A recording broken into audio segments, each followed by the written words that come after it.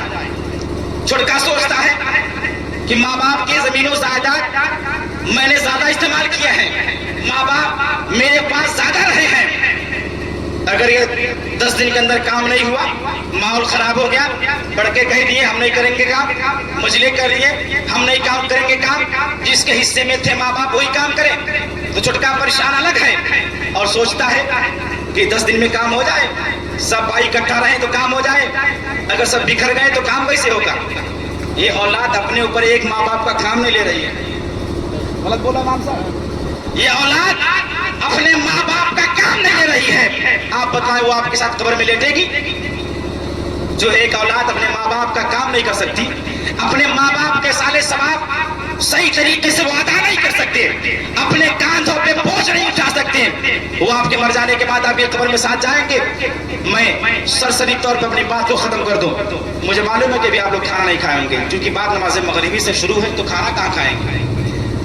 آپ لوگ بھی سوچ رہے ہیں کب ختم کیا جائے، کب کھانا کھایا جائے، لیکن آپ جان لیں کہ آپ سے دور میں چل کے آیا ہوں، میری جو میٹر تھی وہ تقریباً 45 کلومیٹر چلی ہے، اور 45 کلومیٹر کے بعد میں آیا ہوں تو 5 منٹ بھی صحیح طریقے سے میں آرام نہیں کیا ہوں، پانی پیا ہوں، فوراً اسٹیج پہ آ گیا ہوں، لیکن پھر بھی میں آپ کے سامنے بول رہا ہوں، بڑی میں تھکا ہوں۔ ابھی ہمارے ساتھ بیٹھے ہیں شار ملت ریحان برکاتی صاحب، میرے وہاں بھی کل رات میں جلسہ تھا، میں رات بھر کا جگہ ہوں، پھر صبح بچوں کو پڑھایا ہوں، اور پھر ظہر کے بعد ایک نکاح پڑھایا، اس کے بعد میں نکل آیا شام میں، سونے کی کوئی فرصت نہیں ملی، میں پرسوں کا سویا ہوا ہوں، لیکن اپنا حق میں ادا کر رہا ہوں، تو آپ اس طرح سے اپنا حق ادا کریں، 5 منٹ میری باتوں کو سن لیں اور اس کے بعد صلاۃ و سلام پڑھ لیا جائے۔ میں آپ سے کہنا یہ چاہتا ہوں